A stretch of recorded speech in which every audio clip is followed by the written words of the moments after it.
আসসালামু আলাইকুম। প্রিয় সুধী, পৃথিবীর প্রথম মানুষ হজরত আদম ও হাওয়া আলাইহিস সালাম। ওনাদের সৃষ্টি বা জন্ম ইতিহাস সহ বিভিন্ন বিষয় নিয়ে সাজিয়েছি ওনাদের ব্যতিক্রম জীবনী। যেহেতু ওনারাই পৃথিবীর প্রথম মানুষ, তাই ওনাদের সম্পর্কে বিস্তারিত জানা আমাদের প্রত্যেকেরই প্রয়োজন বলে মনে করি।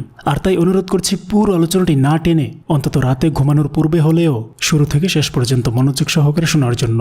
সময় স্বল্পতা থাকলে ভিডিওটি শেয়ার করে রাখতে পারেন, যাতে যখন যতটুকু সময় পাবেন তখন ততটুকু করে শুনে নেবেন। তো চলুন শুরু করা যাক।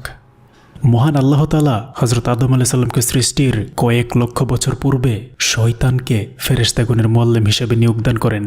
শয়তানের আসল নাম আজাজিল। সে জিন জাতীয় প্রাণী। আল্লাহ তাআলা পৃথিবী সৃষ্টির পরে জিন জাতিকে সৃষ্টি করেন। জিনও আল্লাহর সৃষ্ট একটি স্বতন্ত্র জাতি। এই জাতির সৃষ্টি সম্বন্ধে মানব সমাজে পূর্ব ধারণা অনুপস্থিত। সাধারণ মানুষের বসতির ন্যায় জিন জাতি আমাদের দৃষ্টিগোচর হয় না, কিন্তু জিন জাতীয় মানুষের ন্যায় আল্লাহর এক স্বতন্ত্র সৃষ্টি এবং মানুষের মতোই শরীয়তের বিধানে বিধিবদ্ধ। তাদের মধ্যে বংশবৃদ্ধির প্রথাও প্রচলিত রয়েছে এবং পুণ্যবান ও গুনাহগারও রয়েছে। কুরআনুল কারীম সেই তথ্যের প্রমাণ দেয়। আল্লাহ তাআলা বলেন, আর আমি জিন ও মানুষকে কেবল আমার ইবাদতের জন্যই সৃষ্টি করেছি। সূরা জারিয়াত আয়াত ৫৬। নিঃসন্দেহে সে শয়তান এবং তার দলবল তোমাদেরকে এমনভাবে দেখতে থাকে যে তোমরা তাদেরকে দেখতে পাও না। সূরা আরাফ আয়াত ২৭। আর ইবলিশ জিনদের একজন ছিল, সে তার প্রতিপালকের আদেশ অমান্য করল। সূরা কাহফ আয়াত ৫০। আল্লাহ তাআলা আরও বলেন, হে নবী, সব মানুষকে আপনি বলে দিন যে আমার নিকট আল্লাহর পক্ষ থেকে এই ওহী এসেছে যে জিনদের একটি দল মনোযোগ সহকারে কোরআন শ্রবণ করল।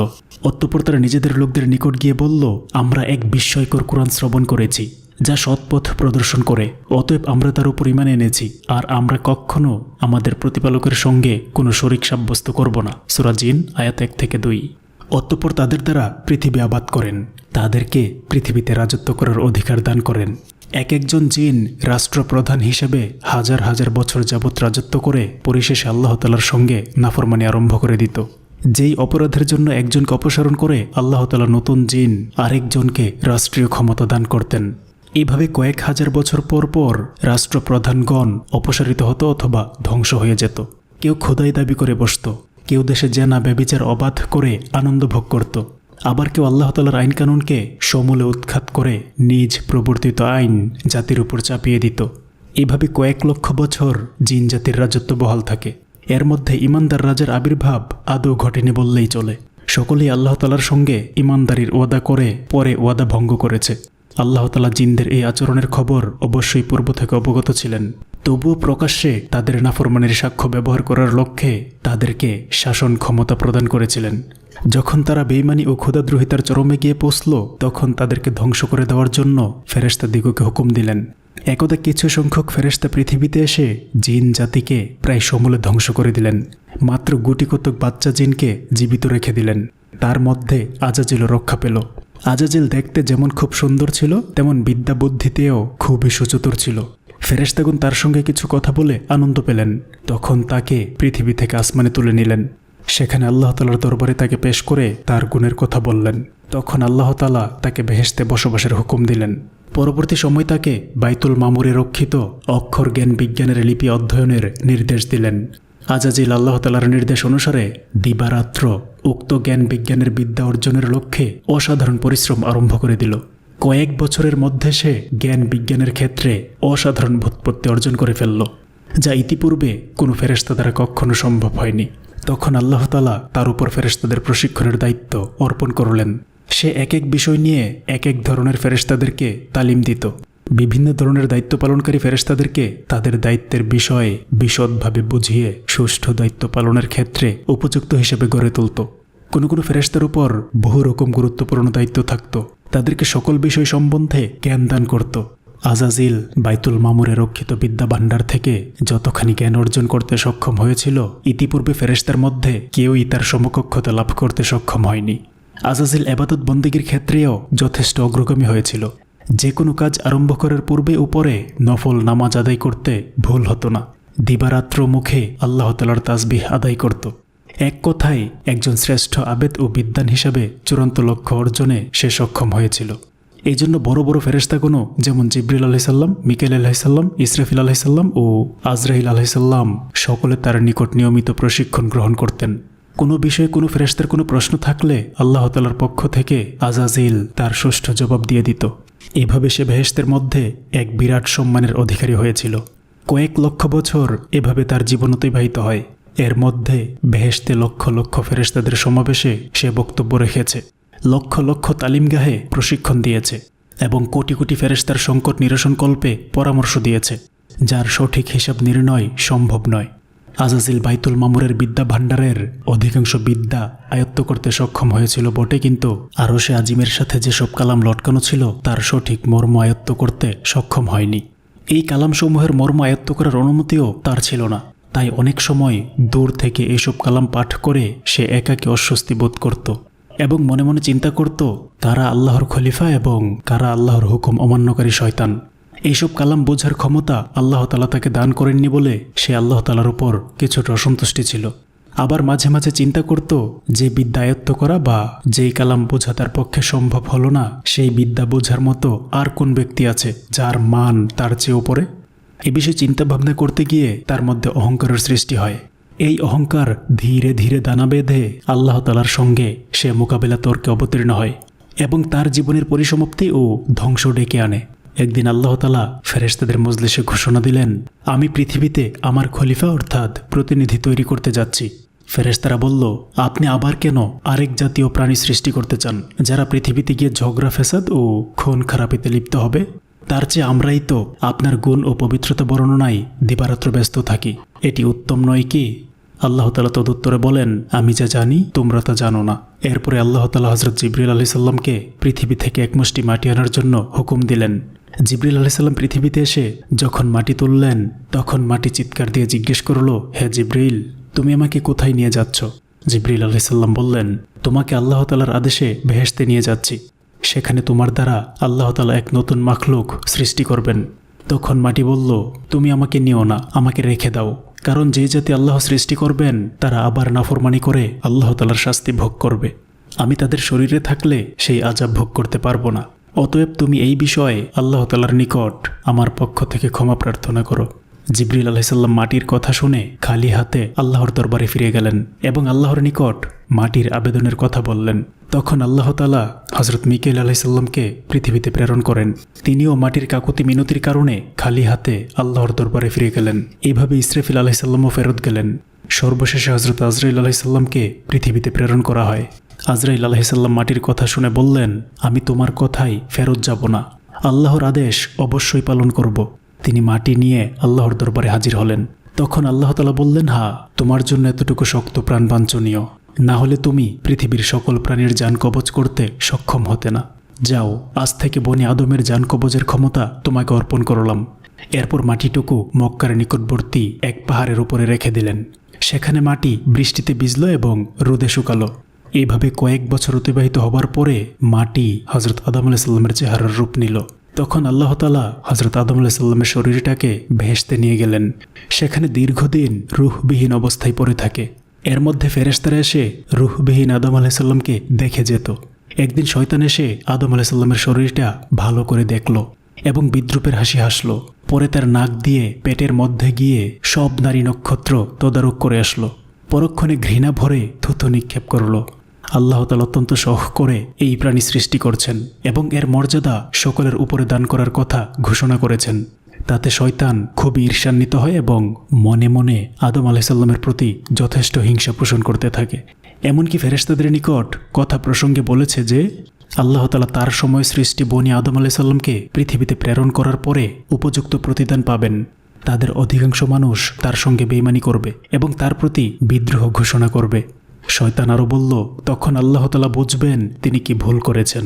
ফেরেশতারা আজাজিলের মন্তব্য, বিশেষ করে আল্লাহ তাআলার প্রতি তার অশ্রদ্ধার কথা শুনে বলে উঠল, আস্তাগফিরুল্লাহ। একসময় আল্লাহ তাআলা ফেরেশতাগণের মধ্যে সর্বশ্রেষ্ঠ মর্যাদাবান ফেরেশতা হযরত জিবরিল আলাইহিস সালাম, হযরত মিকাইল আলাইহিস সালাম, হযরত ইসরাফিল আলাইহিস সালাম ও হযরত আজরাইল আলাইহিস সালামকে হুকুম দিলেন, তোমরা আরশে আজিম থেকে আদম আলাইহিস সালামের রূহ এনে তার দেহের মধ্যে পুরে দাও। ফেরেশতাগণ আল্লাহ তাআলার আদেশক্রমে আদম আলাইহিস সালামের রূহ মূল্যবান হীরা জহরতের পাত্রে করে দেহের নিকটে নিয়ে আসেন। আসমান জমিনের সমস্ত ফেরেশতা এসে আনন্দে মাতোয়ারা হয়ে গেল। আল্লাহ তাআলার নিজস্ব এই অনুষ্ঠানে সকল ফেরেশতা অংশগ্রহণ করল, কিন্তু আজাজিল সেখানে অনুপস্থিত ছিল। এই অনুপস্থিতি দ্বারা তার মনোভাবের অনেকটা প্রকাশ ঘটে। ফেরেশতারা বিষয়টি নিয়ে আলোচনা করছিল। আল্লাহ তাআলা তাদেরকে বললেন, তাকে তার ভাগ্য নিজ হাতে গড়ে নিতে দাও, আর তোমরা তোমাদের কর্তব্য সম্পাদন করে যাও। অতঃপর রূহকে আদম আলাইহিস শরীরে প্রবৃষ্ট হতে বলা হলো। এরপরে রূহকে আদম আলাইহিস মাথার উপরে রেখে দেওয়া হলো। তখন তার মস্তিষ্কেও জ্ঞান বুদ্ধির বিকাশ ঘটল। অতঃপর জিবরিলকে বলা হলো, তার শরীরের সব কার্যক্রমগুলোকে বিন্যাস করে দাও। তখন জিবরিল আলাইহিস সালাম তার শিরা উপশিরা, হৃৎপিণ্ড, ফুসফুস ও ধমনীর কার্যগুলো এক এক করে পরিচালনা করে দিলেন। হযরত আদম আলাইহিস সালাম তার শরীরের সব ক্রিয়া সঞ্চালিত ও অঙ্গের কার্যকারিতা পরিপূর্ণভাবে লাভ করতে পেরে সম্মুখে হাঁটার চেষ্টা করলেন। ফেরেশতারা তাকে বাধা দিলেন। তারা বললেন, তোমার শরীর এখন পর্যন্ত নরম, অতএব ক্ষণিক বিশ্রাম করো। শরীরটা ঠিক হলে যথা ইচ্ছা গমন করতে পারবে। হযরত আদম আলাইহিস সালাম শরীরের পরিপূর্ণতা লাভ করে প্রথমে একটি হাঁচি দিলেন এবং পাঠ করলেন আলহামদুলিল্লাহ। এটি হযরত আদম আলাইহিস সালামের জীবনের প্রথম বাক্য। আল্লাহ তাআলা এই সময় বললেন, ইয়ারহামুকুমুল্লাহ। পরবর্তী সময় মুসলমানদের জন্য হাঁচির পরে আলহামদুলিল্লাহ বলা এবং শ্রোতাদের ইয়ারহামুকুমুল্লাহ বলা সুন্নত হিসেবে গণ্য হয়। হযরত আদম আলাইহিস সালামের জীবন লাভ করার অনুষ্ঠানে আসমান জমিনের সকল ফেরেশতা হর্ষোৎফুল্ল মনে হাজির ছিলেন। আজাজিলকেও সেখানে ডাকা হলো। হযরত আদম আলাইহিস সালাম নিজ অস্তিত্ব লাভের শুকরিয়া হিসেবে 2 রাকাত নামাজ আদায় করলেন। ফেরেশতাগণের সকলেই আদম আলাইহিস সালামের সাথে নামাজ আদায় করলেন। হযরত আদম আলাইহিস সালামের নামাজ শেষ হবার পরে তার জন্য সেখানে মণিমুক্তা ও স্বর্ণরৌপ্য দ্বারা আবৃত অতি সুন্দর একখানি সিংহাসন আনয়ন করা হলো এবং সেখানে তাকে বসতে বলা হলো। হযরত আদম আলাইহিস সালাম সেখানে বসলেন। অতঃপর আল্লাহ তাআলা উপস্থিত সব ফেরেশতাদেরকে হুকুম দিলেন। তিনি বললেন, তোমরা আদম আলাইহিস সালামকে সম্মান প্রদর্শনের লক্ষ্যে সেজদা করো। এই প্রসঙ্গে আল্লাহ পাক কোরআনে বর্ণনা করেন, আর যখন ফেরেশতাদেরকে বললাম আদমকে সিজদা করো, তখন ইবলিস ব্যতীত সকলেই সিজদা করল। সে অমান্য করল এবং অহংকার করল, সুতরাং সে কাফেরদের দলভুক্ত হলো। অতঃপর আমি আদমকে বললাম, হে আদম, তুমি এবং তোমার সঙ্গিনী জান্নাতে বসবাস করো, যেমন ইচ্ছা পানাহার করো, কিন্তু এই বৃক্ষের কাছেও যেও না। গেলে তোমরা অন্যায়কারীদের অন্তর্ভুক্ত হবে। সূরা বাকারা আয়াত 34-35। আল্লাহ তাআলা আরও বলেন, আর আমি তোমাদেরকে সৃষ্টি করেছি, অতঃপর তোমাদের আকৃতি বানিয়েছি, অতঃপর ফেরেশতাদেরকে আদমের সামনে নত হতে বলি। এতে ইবলিস ব্যতীত সকলেই নত হলো, সে সেজদাকারীদের অন্তর্ভুক্ত হলো না। সূরা আরাফ আয়াত 11। আদম আলাইহিস সালামের সৃষ্টি সম্পর্কে আল্লাহ তাআলা আরও বলেন, আর আমি তো মানুষকে ছাঁচে ঢালা শুষ্ক ঠনঠনে মাটি হতে সৃষ্টি করেছি, আর আমি ইতিপূর্বে জিনকে জ্বলন্ত বায়ুর উত্তাপ হতে সৃষ্টি করেছি। আর হে নবী, যখন আপনার প্রতিপালক ফেরেশতাদেরকে বললেন, আমি ছাঁচে ঢালা শুষ্ক ঠনঠনে মাটি হতে মানুষ সৃষ্টি করব, অতএব যখন আমি তাকে পূর্ণরূপে গঠন করে ফেলব এবং তাতে প্রাণ সঞ্চার করে দেব, তখন তোমরা তার সামনে সেজদায় অবনত হবে। তখন ফেরেশতারা সকলেই একত্রে সেজদা করল, কিন্তু ইবলিস করল না। সে সেজদাকারীদের অন্তর্ভুক্ত হতে অস্বীকার করল। সূরা হিজর আয়াত 26-31। আল্লাহ তাআলার হুকুমের সঙ্গে সঙ্গে কোটি কোটি ফেরেশতা আল্লাহু আকবার বলে বিরাট শব্দ করে সেজদায় পতিত হলো। সেজদা থেকে মাথা তুলে দেখল আজাজিল ছাড়া সকলেই সেজদা করছে। সে একপাশে দাঁড়িয়ে আছে। সকল ফেরেশতা তখন দ্বিতীয়বার পুনরায় সেজদায় গেল। এবারের সেজদার উদ্দেশ্য ছিল আল্লাহ তাআলার শুকর আদায় করা, আর প্রথমবারের সেজদার উদ্দেশ্য ছিল আল্লাহর হুকুম পালন করা। দ্বিতীয় সেজদা থেকে উঠে ফেরেশতারা দেখল আজাজিল একই অবস্থায় দাঁড়িয়ে আছে। আল্লাহ তাআলা আজাজিলকে জিজ্ঞেস করলেন, তুমি কি করে আমার হুকুম অমান্য করলে? আজাজিল উত্তর দিল, প্রভু, আপনি আদমকে সাধারণ মাটি দ্বারা সৃষ্টি করেছেন, আর আমাকে সৃষ্টি করেছেন আগুন দিয়ে। অতএব আদমকে সেজদা করা অপমানজনক ভেবে আমি সেজদা করিনি। তখন আল্লাহ তাআলা বললেন, তুই নাফরমান, তুই এখান থেকে বেরিয়ে যা। আল্লাহ তার প্রতি লানত বর্ষণ করলেন। সব ফেরেশতাগণ তার প্রতি অভিসম্পাত বাণী উচ্চারণ করলেন। আল্লাহ তাআলা তখন তাকে ইবলিস বলে সম্বোধন করলেন। তাকে বেহেশতের বাইরে এক জায়গায় নির্বাসন দেওয়া হয়। ইবলিস তখন আল্লাহ তাআলার দরবারে হাত তুলে বলল, হে আল্লাহ, আমি আপনার একজন খাস বান্দা হিসেবে সম্মান লাভ করেছিলাম। 6 লক্ষ বছর যাবৎ আপনার বন্দেগী করেছি এবং ফেরেশতাগণকে বিভিন্ন প্রশিক্ষণের দায়িত্ব পালন করেছি। কোনোদিন সামান্য একটি অন্যায় অপরাধ করিনি। মান মর্যাদার ক্ষেত্রে আপনি আমাকে সর্বোচ্চ সম্মান প্রদান করেছিলেন। এমন একটি সামান্য আদেশ লঙ্ঘন করার দায়ে আপনি আমাকে চির অভিশপ্ত বলে ঘোষণা দিলেন। এটা কি আমার প্রতি ইনসাফ করেছেন? আল্লাহ তাআলা বললেন, আমার আদেশ অমান্য করার দুঃসাহস যেমন তোমার মধ্যে সৃষ্টি হয়েছে, তেমনি তুমি অহংকারিতে লিপ্ত হয়েছ। আর জেনে রাখো, অহংকারী কোনোদিন আমার রহমত লাভে সক্ষম হবে না। পবিত্র কোরআনে আল্লাহ তাআলা আরও বলেন, যখন আমি স্বয়ং তোমাকে আদেশ করলাম, তখন কোন বিষয়টি তোমাকে সেজদা হতে বারণ করল? শয়তান বলল, আমি আদম হতে শ্রেষ্ঠ। আপনি আমাকে আগুন দ্বারা সৃষ্টি করেছেন আর তাকে সৃষ্টি করেছেন মাটি দ্বারা। আল্লাহ বললেন, জান্নাত থেকে বের হয়ে যা। তোর এই অধিকার নেই যে এখানে থেকে অহংকার করবে, এ হতে পারে না। অতএব বের হয়ে যা, তুই অধমের অন্তর্ভুক্ত।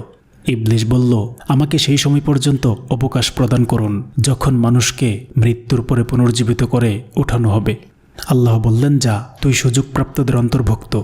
এতে ইবলিশ বলল, আপনি যেহেতু আমাকে শাস্তি প্রদান করলেন, সুতরাং আমিও আপনার সরল পথ থেকে আদম সন্তানদেরকে পথভ্রষ্ট করার জন্য উৎপেতে থাকব। অনন্তর সম্মুখ থেকে, পেছন থেকে, ডান থেকে, বাম থেকে তাদের নিকট আসব এবং আপনি তাদের মধ্য থেকে অধিকাংশকে কৃতজ্ঞ পাবেন না। আল্লাহ তাআলা বললেন, তুই এখান থেকে ধিকৃতি ও বিতাড়িত অবস্থায় বের হয়ে যা। আদম সন্তানদের মধ্যে যারা তোর পদাঙ্ক অনুসরণ করবে সে তোর সাথী হবে। আর অবশ্যই এরূপ করব যে কর্মের প্রতিফল স্বরূপ তোমাদের সকলের দ্বারা জাহান্নাম পূর্ণ করব। সূরা আরাফ আয়াত 12 থেকে 28। ইবলিশের অহংকার সম্পর্কে আল্লাহ তাআলা আরও বলেন, আল্লাহ তাআলা বললেন, হ্যাঁ ইবলিশ, তোর কি হলো যে তুই সেজদাকারীদের অন্তর্ভুক্ত হলে না? ইবলিশ বলল, আমার দ্বারা এটা সম্ভব নয় যে এমন একজন মানুষকে সেজদা করা যাকে আপনি ছাঁচে ঢালা শুষ্ক ঠনঠনে মাটি হতে সৃষ্টি করেছেন। তিনি বললেন, যদি অবস্থা এরূপই হয় তবে এখান থেকে বের হয়ে যা, কেননা তুই অভিশপ্ত এবং প্রতিফল দিবস পর্যন্ত তোর প্রতি লানত। সে বলল, হে আমার রব, আমাকে সেই দিবস পর্যন্ত সুযোগ প্রদান করুন যেদিন মানুষদেরকে পুনরায় জীবিত করে কবর থেকে ওঠানো হবে। আল্লাহ তাআলা বললেন, সেই নির্দিষ্ট সময়ের দিন পর্যন্ত যাদেরকে অবকাশ দেওয়া হয়েছে তুমি তাদের অন্তর্ভুক্ত হলে অবধারিত সময় উপস্থিত হওয়ার দিন পর্যন্ত। সে বলল, হে আমার রব, যেহেতু আমার মুক্তি ও সৌভাগ্যের পথ বন্ধ করে দিলেন, তাই এখন আমি অবশ্যই এরূপ করব যে পৃথিবীতে মানুষের নিকট পাপ কর্মকে শোভন করে তুলব এবং তাদের সকলকে বিভ্রান্ত করে দেব। তবে তাদের মধ্য হতে যারা আপনার খাঁটি বান্দা হবে, আমি জানি তারা আমার ধোঁকায় পতিত হবে না। আল্লাহ তাআলা বললেন, এটাই আমার সরল পথ যা আমা পর্যন্ত পৌঁছে দেবে। যারা আমার খাঁটি বান্দা তাদের উপর তোর কোনো জোর চলবে না, শুধু ওইসব লোকের উপর চলবে যারা তার অনুসারী হয়েছে এবং তাদের সবার জন্য জাহান্নামের শাস্তির প্রতিশ্রুতি রয়েছে, যার কখনো অন্যথা হবে না। সূরা হিজর আয়াত 32 থেকে 43। তখন শয়তান বলল, হে মেহেরবান খোদা, আপনি অন্তত আমার জীবনের ইবাদতের বিনিময়ে আমাকে কিয়ামত পর্যন্ত হায়াত দান করুন এবং বনি আদমের চোখের আড়াল থেকে তাদের শিরা উপশিরায় পরিভ্রমণের সুযোগটুকু দান করুন। আল্লাহ তাআলা বললেন, তোমার আবেদন মঞ্জুর করা গেল। তুমি লানতের ডরি নিয়ে কিয়ামত পর্যন্ত বেঁচে থাকবে। ওয়াসওয়াসা দানকারী হিসেবে মানুষের শরীরের সকল ধমনীতে এবং হৃদয় মাঝে স্থান করে নিতে পারবে। এই সুযোগ তোমাকে দান করা গেল। তবে মনে রেখো, আমার সাথী বান্দাদের সামান্য ক্ষতি তুমি কোনোদিনই করতে সক্ষম হবে না। হযরত আদম আলাইহিস সালামের সিংহাসনখানি আল্লাহ তাআলার আদেশক্রমে জান্নাতুল ফেরদৌসে নিয়ে যাওয়া হয়। সেখানে হযরত আদম আলাইহিস সালামকে পূর্ণ স্বাধীনভাবে চলা, থাকা ও উপভোগের অধিকার দেওয়া হলো। হযরত আদম আলাইহিস সালাম বেহেশতের অফুরন্ত নিয়ামতের মধ্য থেকে দিন-রাত শুধু ইবাদত বন্দেগীর মাধ্যমে কাটাতেন। বেহেশতের হুর গেলমানেরা তাকে ভ্রমণের আনন্দভোগ উপভোগের জন্য অনেক নতুন নতুন পথ দেখালেন, কিন্তু আদম আলাইহিস সালাম কোনো কিছুর দিকে তেমন আকৃষ্ট হলেন না। শুধু ইবাদত বন্দেগী ও নীরবে বসে সময় কাটিয়ে দিতেন। প্রাণী জগতের চিরাচরিত স্বভাব থেকে তিনি মুক্ত থাকতে পারলেন না। তিনি বেহেশতের অফুরন্ত নিয়ামতের মধ্যে থেকেও সঙ্গী সাথীর অভাব বোধ করলেন। তাই তিনি নিরানন্দ জীবনযাপন করে যেতে লাগলেন। আল্লাহ তাআলা এই বিষয়ে অবগত ছিলেন। তাই একদিন তিনি জিবরিল আলাইহিস সালামকে আদম আলাইহিস সালামের নিকট প্রেরণ করেন। জিবরিল আলাইহিস সালাম আদম আলাইহিস সালামের কাছে গিয়ে জিজ্ঞেস করলেন, ভাই আদম, বেহেশতে আপনার কীরকম লাগছে? উত্তরে আদম আলাইহিস সালাম বললেন, সবই ভালো লাগে, চতুর্দিকে তৃপ্তিকর পরিবেশ, হুর গেলমানের পরিচর্যা প্রশংসাযোগ্য। তবুও প্রাণে যেন কিসের এক অভাব অনুভব করছি, যা আমি আপনাকে বুঝিয়ে বলতে পারবো না। আপনি আল্লাহ তাআলার নিকট থেকে জেনে নেবেন আমি এটা কিসের অভাব অনুভব করছি। জিবরিল আলাইহিস সালাম বললেন, হ্যাঁ, আমি আপনার এই অভাবের খবর জানি। আল্লাহ তাআলা আমাকে আপনার এই অভাব পূরণ করে দেওয়ার পদ্ধতি বলে দিয়েছেন। আমি শীঘ্রই সেই ব্যবস্থা গ্রহণ করছি। এই বলে জিবরিল আলাইহিস সালাম সেই দিনের মতো চলে গেলেন। পরের দিন ফজরের পূর্বে জিবরিল আলাইহিস সালাম আল্লাহ তাআলার নির্দেশক্রমে হযরত আদম আলাইহিস সালামের ঘুমন্ত অবস্থায় তার নিকট এসে বিনা অস্ত্রোপচারে কুদরতি কায়দায় তার বাম পাঁজরের একখানি হাড় বের করে নিলেন। অতঃপর উহার উপর রক্ত, মাংস ও চামড়ার আবরণ দিয়ে সজোরে ফুঁক দিলেন। অমনি এক অপরূপা নারী আকৃতিতে পরিণত হল। অতঃপর তিনি দ্বিতীয়বার তার মুখে ফুঁক দিলেন। অমনি তার রূহ শরীরে প্রবিষ্ট হল। তৃতীয়বার তিনি যখন আরেকটি ফুঁক দিলেন, তখন সেই নারী উঠে বসলেন এবং নিজের মুখে পর্দা দিয়ে লজ্জার অনুভূতি প্রকাশ করলেন। বুখারী ও মুসলিম শরীফের বর্ণনাসমূহে দেখা যায় যে নারী পুরুষের পাঁজরের হাড় থেকে সৃষ্টি হয়েছে। হাদিস শরীফে আছে, নারীদের সাথে কোমল ও নম্র ব্যবহার করো, কেননা নারী পাঁজরের হাড় থেকে সৃষ্টি হয়েছে। ইবনে ইসহাকের মতে হজরত আদম আলাইসাল্লামের বাম পাঁজরের হাড় হতে বিবি হাওয়া আলাইসাল্লাম সৃষ্টি হয়েছেন। আল্লামা কুরতুবী রহমতুল্লাহি আলাইহির মতে এখানে স্ত্রী জাতিকে পাঁজরের হাড়ের সাথে তুলনা করা হয়েছে এবং বলা হয়েছে যে নারী জাতির সৃষ্টিক্রম প্রথমে পাঁজরের হাড় হতে শুরু করা হয়েছে। তাদের অবস্থা পাঁজরের হাড়ের মতোই বাঁকা। তাদের এই বক্রতাকে সোজা করতে চাইলে তা ভেঙে যাবে। অতএব পাঁজরের হাড়ের বক্রতা সত্ত্বেও তা হতে কাজ নেওয়া হয়ে থাকে এবং এর বক্রতাকে সোজা করার চেষ্টা করা হয় না। তদ্রূপ নারী জাতির সাথে কোমল ও নম্র ব্যবহার করা উচিত।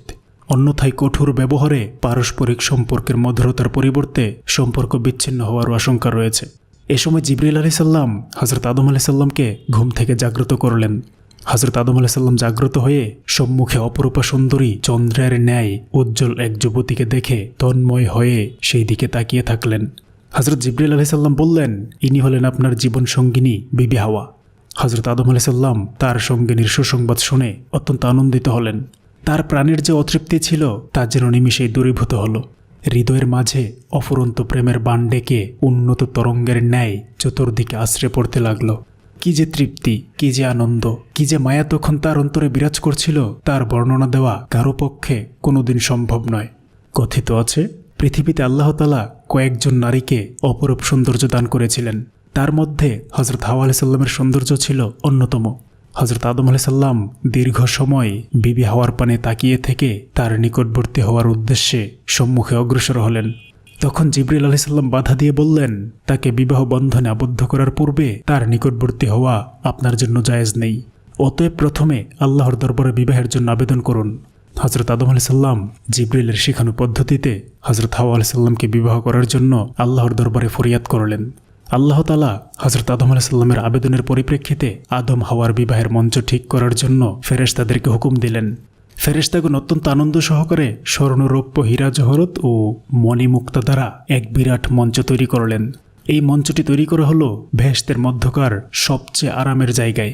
তুষার নামক ছায়াদানকারী এক বিশাল বৃক্ষের নিচে সকল ফেরেশতাদেরকে দাওয়াত দেওয়া হলো এই বিবাহ মজলিসে।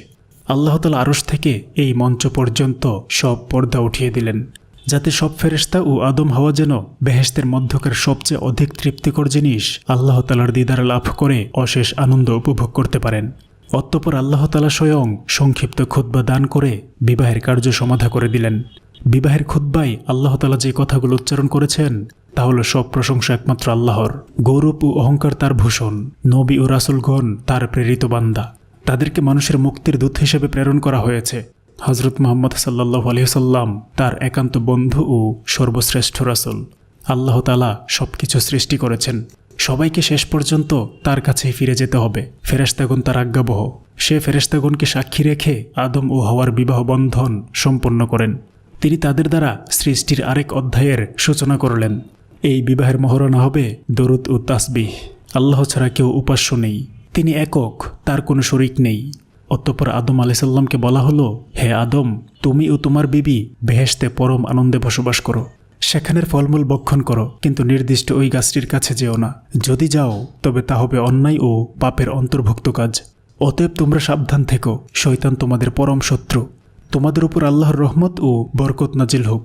হযরত আদম ও বিবি হাওয়া বিবাহ অনুষ্ঠানের পর পাঠ করলেন, হে আমার প্রভু, আমরা তোমার গুণগান করে জীবন কাটাতে চাই। তুমি মহান, তুমি ছাড়া আমাদের আর কোনো উপাস্য নেই, তোমার সাহায্য ছাড়া কারো রক্ষার পথ নেই। তুমি আমাদেরকে তোমার রহমতি ছায়া দান করো, আমিন। বিবাহের পরে হযরত আদম আলাইহিস সালাম বিবি হাওয়া আলাইহিস সালামকে স্পর্শ করার জন্য যখন অগ্রসর হলেন, তখন তাকে বাধা দেওয়া হলো এবং বলা হলো, প্রথমে বিবির মোহরানা আদায় করো, তারপরে তাকে স্পর্শ করো। তখন হযরত আদম আলাইহিস সালাম বললেন, হে আল্লাহ, আমি কি দিয়ে এর মোহরানা আদায় করব? তখন তাকে বলে দেওয়া হলো, তুমি শেষ নবী হযরত মুহাম্মদ সাল্লাল্লাহু আলাইহি সাল্লামের উপর অন্তত 10 বার দরুদ শরীফ পাঠ করো, তাহলে তোমার পক্ষ থেকে মোহরানা আদায় হয়ে যাবে। তখন আদম আলাইহিস সালাম 10 বার দরুদ শরীফ পাঠ করলেন এবং নবী মুহাম্মদ সাল্লাল্লাহু আলাইহি সাল্লামের কলেমা পাঠ করে তার দিন গ্রহণ করলেন। মানব জাতির মধ্যে সর্বপ্রথম হযরত আদম আলাইহিস সালাম মহানবী হযরত মুহাম্মদ সাল্লাল্লাহু আলাইহি সাল্লামের উপর ঈমান আনেন। আল্লাহ তাআলা হযরত আদম ও হাওয়াকে পরম আনন্দে বেহেশতে বসবাসের হুকুম দেন এবং নির্দিষ্ট একটি গাছের নিকট যেতে এবং তার ফল ভক্ষণ করতে নিষেধ করেন। গাছটির নাম ছিল গন্ধম গাছ। গাছটি ছিল স্বর্ণ ও রৌপ্যের তৈরি, ডালপালা ছিল মণিমুক্তায় সজ্জিত। ফলগুলো দেখতে অত্যন্ত আকর্ষণীয় ছিল এবং খেতেও ছিল সুস্বাদু।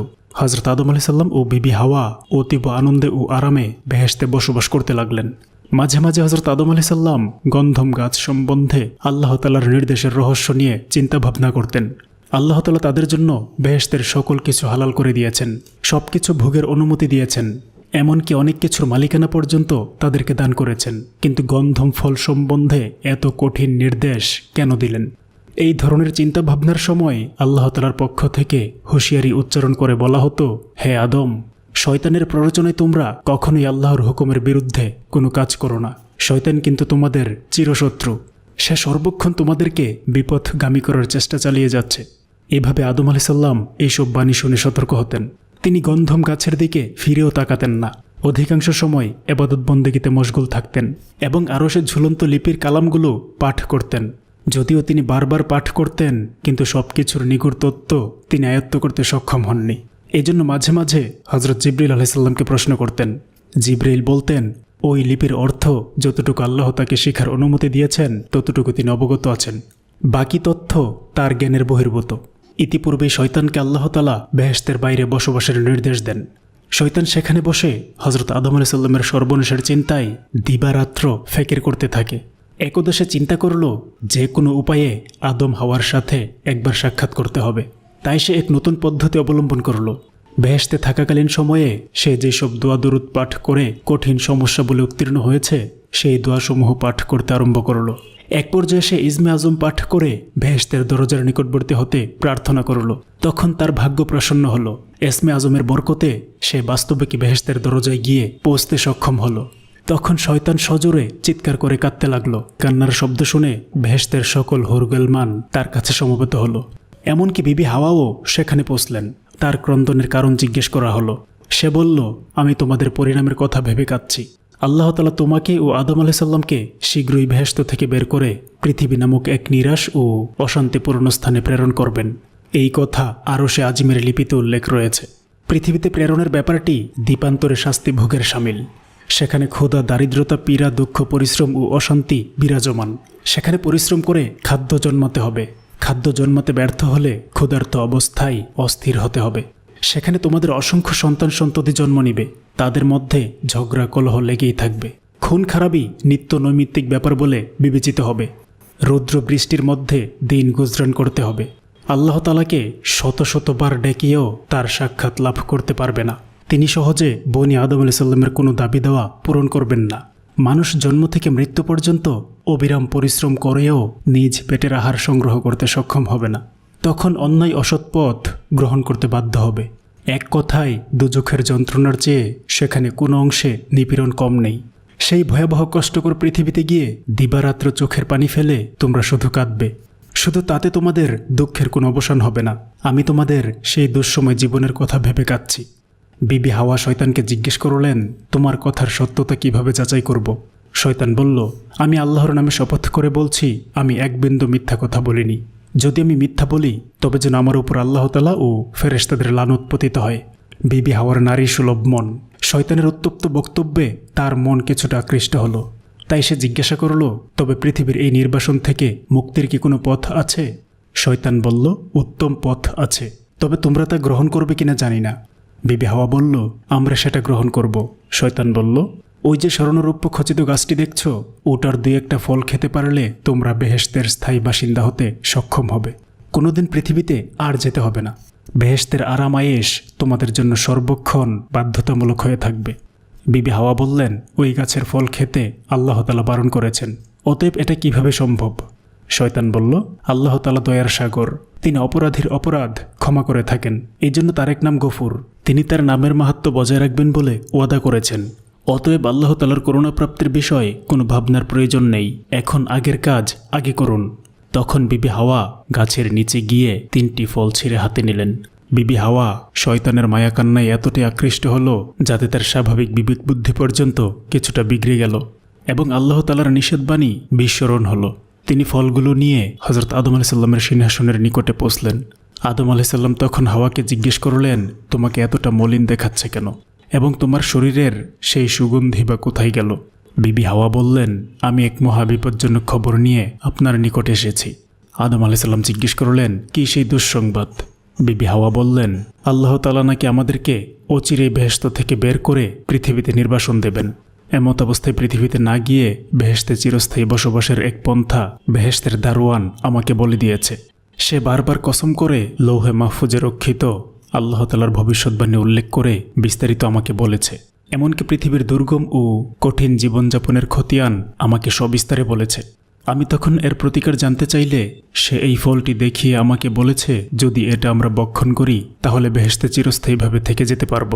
হযরত আদম আলাইসাল্লাম বিবি হাওয়ার কথা শুনে বললেন, এটা যে সেই নিষিদ্ধ গাছের ফল যা বক্ষণ করতে আল্লাহ তাআলা বারবার নিষেধ করেছেন। অতএব এই বিষয় আমার নিকট দ্বিতীয়বার আর বলবে না। আমি কশ্চিনকালেও আল্লাহর নির্দেশ অমান্য করে পথভ্রষ্ট হতে পারবো না। তুমি ওই ফল নিয়ে এখান থেকে চলে যাও। হযরত আদম আলাইসাল্লাম আল্লাহ তাআলার আদেশ লঙ্ঘনের ভয়ে সিংহাসনকে হুকুম দিলেন, এখান থেকে অন্যত্র চলো। সিংহাসন অতি দ্রুত হাজার হাজার মাইল দূরত্বে চলে গেল। বিবি হাওয়া এবং গন্ধম ফল তার পিছনে পিছনে সেখানে গেল। হযরত আদম আলাইসাল্লাম বললেন, দেখো বিবি হাওয়া, তুমি আল্লাহর নির্দেশকে ভয় করো। এর খেলাফ করলে আমরা চিরদিনের জন্য নাফরমান হিসেবে শাস্তি ভোগ করব। বিবি হাওয়া বললেন, তুমি সঠিক ঘটনা অনুধাবন করতে সক্ষম হওনি। বেহেশতের প্রহরী মিথ্যাবাদী হতে পারে না। সে আল্লাহ তাআলার নামে কসম করে যা কিছু বলেছে তা আদৌ ভুয়া হতে পারে না। অতএব তুমি আমার কথা বিশ্বাস করো এবং ফলটি ভক্ষণ করো। হযরত আদম আলাইসাল্লাম বললেন, হ্যাঁ, যদি আল্লাহ তাআলা আমাদের জন্য পৃথিবীতে নির্বাসন পছন্দ করেন তবে তাই সানন্দে মেনে নেব, তবুও তার আদেশের বিরোধিতা করতে পারবো না। বিবি হাওয়া হযরত আদম আলাইসাল্লামের নিকট কোনরূপ প্রশ্রয় না পেয়ে নিজেকে ফেরেশতা পরিচয় দানকারী ইবলিশের নিকট আসলো। ইবলিশ আদম আলাইসাল্লামের মন্তব্য জানল। তখন ইবলিশ বলল, আপনি নরম দিলের মানুষ। আপনি পৃথিবীতে গিয়ে আদম আলাইসাল্লামের ন্যায় কষ্ট সহ্য করতে পারবেন না। অতএব এই ব্যাপারে আপনার অধিক তৎপরতা হওয়া উচিত, না হয় আপনাকেই অধিক কষ্ট ভোগ করতে হবে। তাই আপনি বেহেশতের মধ্যে রক্ষিত এক জায়গায় নেশা জাতীয় শরাব আছে, সেটা এনে প্রথমে আদম আলাইসাল্লামকে পান করান। আদম এটা পান করার পরে যখন কিছুটা নেশাগ্রস্ত অচেতন হবেন তখন আপনি তার মুখে ফল তুলে দিবেন। এটাই সহজ পথ, আর এই পথে আপনার উদ্দেশ্য সফল হবে। বিবি হাওয়া ইবলিশের পরামর্শ অনুসারে বেহেশতের সেই নির্দিষ্ট স্থানে নিয়ে শরাব সংগ্রহ করলেন এবং অতি গোপনে তা এনে হযরত আদম আলাইসাল্লামের অজান্তে তাকে পান করালেন। তিনি শরাব পান করার পরে যখন কিছুটা অচেতন হলেন তখন বিবি হাওয়া তার মুখে ফল তুলে দিলেন এবং নিজেও একটি ফল ভক্ষণ করলেন। হযরত আদম আলাইসাল্লাম যখন ফল দুটি গিলে ফেললেন তখন তিনি সিংহাসন থেকে ছিটকে পড়লেন। মাথার তাজ ও শরীরের পরিচ্ছদ খুলে পড়ে গেল। বিবি হাওয়ারও শরীরের পরিচ্ছদ খুলে গেল। তারা উভয়ে দিশেহারা হয়ে গেলেন। তাড়াতাড়ি গাছের পাতা দ্বারা লজ্জাস্থান ঢেকে কিংকর্তব্য বিমূঢ় হয়ে দাঁড়িয়ে রইলেন। এমনকি তাদের নুরানি চেহারা বিগড়ে গেল, শরীরের উজ্জ্বলতা ম্লান হয়ে গেল। হযরত আদম আলাইসাল্লাম বিবি হাওয়াকে জিজ্ঞেস করলেন, তুমি আমাকে সেই নিষিদ্ধ গাছের ফল আমার অলক্ষ্যে খাইয়ে দিয়েছ? বিবি হাওয়া বললেন, হ্যাঁ, আমি সাপরূপধারী ফেরেশতার পরামর্শ অনুসারে সুকৌশলে তোমাকে গন্ধম ফল খাইয়ে দিয়েছি। এখন আমাদের কি হবে? হযরত আদম আলাইসাল্লাম বললেন, এখন আল্লাহর দরবারে কাঁদো আর ইস্তেগফার পাঠ করো। কিছুক্ষণের মধ্যে হযরত জিবরিল আলাইসাল্লাম সেখানে উপস্থিত হয়ে বললেন, হে আদম, আপনি ও আপনার স্ত্রী আল্লাহ তাআলার নির্দেশ লঙ্ঘন করেছেন। এখন আপনারা বেহেশতের বাইরে অবস্থান নিন। পরে আল্লাহ আপনাদের সম্পর্কে যে ফয়সালা দিবেন সেই অনুসারে ব্যবস্থা নেওয়া হবে। হযরত আদম আলাইসাল্লাম ও বিবি হাওয়া আল্লাহ তাআলার আদেশ অমান্য করার পর পাগল প্রায় হয়ে চতুর্দিকে ছোটাছুটি আরম্ভ করলেন। হঠাৎ আল্লাহ তাআলা হযরত আদম আলাইসাল্লামকে ডাকলেন। আদম আলাইসাল্লাম কৃত অপরাধের কারণে এতটাই লজ্জিত হলেন যে আল্লাহ তাআলার ডাকে তিনি সাড়া দিলেন না। তখন জিবরিল আলাইসাল্লাম তার কাছে এসে বললেন, হে আদম, আল্লাহ তাআলা আপনাকে ডেকেছেন। তখন আদম আলাইসাল্লাম বললেন, হে আল্লাহ, আমি আপনার কাছে বড় লজ্জিত, আপনার ডাকে সাড়া দিতে সাহস পাই না। তখন আল্লাহ তাআলা বললেন, আমি কি তোমাদিগকে ওই গাছ সম্বন্ধে নিষেধ প্রদান করি নাই এবং বলি নাই যে শয়তান তোমাদের প্রকাশ্য শত্রু? তখন আদম ও বিবি হাওয়া কেঁদে কেঁদে বললেন, হ্যাঁ প্রভু, আপনি বলেছেন। এই সত্ত্বেও আমরা নিজেরা নিজেদের উপর জুলুম করেছি। এখন যদি আপনি আমাদেরকে ক্ষমা না করেন তবে আমরা বরবাদ হয়ে যাব। আল্লাহ তাআলা হযরত আদম আলাইসাল্লামের ফরিয়াদের জবাবে বললেন, আপাতত তোমরা সকলে একে অপরের শত্রু হয়ে পৃথিবীতে নেমে যাও। সেখানে তোমাদের কিছুদিন জীবন কাটিয়ে আসতে হবে। যারা আমার খুশি অর্জন করে আসবে তাদের জন্য বেহেশত, এবং যারা আমার অবাধ্য হবে তাদের জন্য কঠিন আযাব নির্ধারিত থাকবে। পৃথিবীতে তোমরা নির্দিষ্ট সময় বাঁচবে, তারপর তোমাদেরকে নিয়ে আসা হবে। এভাবে মানবজাতির আদিপিতা এবং আল্লাহর খলিফা হযরত আদম আলাইসাল্লাম স্বীয় সঙ্গিনী সহ জমিনে পদার্পণ করলেন। এই সম্পর্কে আল্লাহ তাআলা বলেছেন, আর আমি আদমকে বললাম, হে আদম, তুমি এবং তোমার সঙ্গিনী জান্নাতে বসবাস করো, যা ইচ্ছা পানাহার করো, কিন্তু এই বৃক্ষের নিকটেও যেও না। যদি এর নিকটে যাও তবে অন্যায়কারীদের অন্তর্ভুক্ত হবে। কিন্তু শয়তান তাদের পদস্খলন ঘটালো এবং তারা যেখানে ছিল সেখান থেকে তাদেরকে বহিষ্কৃত করল। আমি বললাম, তোমরা প্রত্যেকে প্রত্যেকের শত্রুরূপে নেমে যাও। পৃথিবীতে কিছুকালের জন্য তোমাদের বসবাস ও জীবিকা রইল। অতঃপর আদম আলাইহিস সালাম তার প্রতিপালক হতে ইলহামকৃত কতিপয় কালেমা শিখে নেন। আল্লাহ তার প্রতি ক্ষমা পরবেশ হলেন। তিনি অত্যন্ত ক্ষমাশীল, পরম দয়ালু। পরে যখন আমার পক্ষ হতে তোমাদের নিকট সৎপথের কোনো নির্দেশ যাবে, তখন যারা আমার সৎপথের নির্দেশ অনুসরণ করবে তাদের কোনো ভয় নেই এবং তারা দুঃখিতও হবে না। সূরা বাকারা আয়াত 35 থেকে 38। আল্লাহ তাআলা হযরত আদম ও হাওয়া আলাইহিস সালামকে এই গাছের কাছে যেতে এবং ফল খেতে কেন নিষেধ করেছিলেন তার সঠিক কোনো জবাব পাওয়া যায় না। তবে তাফসিরকারকগণ অনেকে অনেক কথা লিখেছেন। জনৈক প্রসিদ্ধ তাফসিরকার তার বর্ণনায় উল্লেখ করেছেন যে একদা হযরত মুসা আলাইহিস সালাম আল্লাহ তাআলার নিকট জিজ্ঞেস করেছিলেন, হে আল্লাহ, আপনি আদম আলাইহিস সালামকে যেই গাছের ফল খেতে নিষেধ করেছেন সেই গাছটি ছিল এমন জায়গায় যেখানে হযরত আদম আলাইহিস সালামের বাসস্থান ছিল। আদম আলাইহিস সালামের এত কাছে গাছটি কেন রাখা হলো? দ্বিতীয়ত, আদম আলাইহিস সালামের বাসস্থানের চারপাশে প্রাচীর ছিল, প্রহরী ছিল, দারোয়ান ছিল। এমত অবস্থায় শয়তান কি করে বেহেশতে প্রবেশ করে আদম আলাইহিস সালামকে পথভ্রষ্ট করল? আল্লাহ তাআলা হযরত মুসা আলাইহিস সালামের জবাবে বললেন, এটা তকদিরের ব্যাপার, এই সম্বন্ধে প্রশ্ন করো না। এ বিষয়ে তোমাদের চেয়ে আমি ভালো জানি। তাফসিরকারক এই বিষয়ের আলোচনা প্রসঙ্গে আরও বলেছেন, আল্লাহ তাআলা হযরত আদম আলাইহিস সালামকে পৃথিবীতে প্রেরণের উদ্দেশ্যেই সৃষ্টি করেছিলেন। তিনি কোনো কারণ ছাড়াই তাকে পৃথিবীতে প্রেরণ করতেন। পৃথিবীতে প্রেরণের সাথে গন্ধম খাওয়ার কোনো সূক্ষ্ম সম্পর্ক নেই।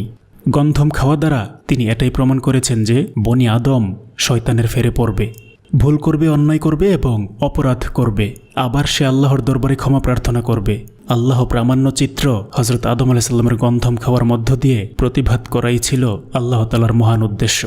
আল্লাহ তাআলা হযরত আদম আলাইহিস সালামকে সৃষ্টির কয়েক লক্ষ বছর পূর্বে লৌহে মাহফুজে লিখে রেখেছিলেন পৃথিবীতে তিনি তার খলিফা হিসাবে হযরত আদম আলাইহিস সালামকে প্রেরণ করবেন। অতএব পৃথিবীতে হযরত আদম আলাইহিস সালামের আগমন অনিবার্য ঘটনা।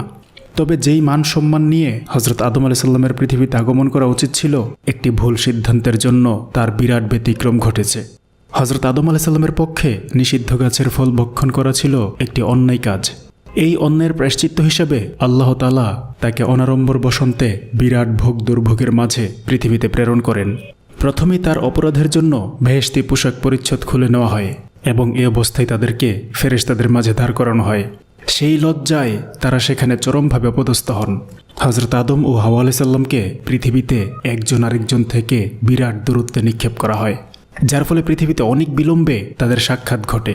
পৃথিবীতে রোদ বৃষ্টির মধ্যে পরিশ্রম করে তাদের রুজি যোগাতে হয়।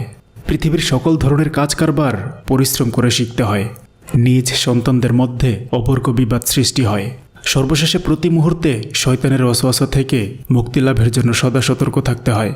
এহেন কঠিন পরীক্ষার পরে দীর্ঘ 300 বছর বিচ্ছিন্নভাবে তাদেরকে কেঁদে কাটাতে হয়েছে। হযরত আদম আলাইহিস সালামকে নামিয়ে দেওয়া হয় সিংহলে, হযরত হাওয়া আলাইহিস সালামকে নামিয়ে দেওয়া হয় খোরাসানে।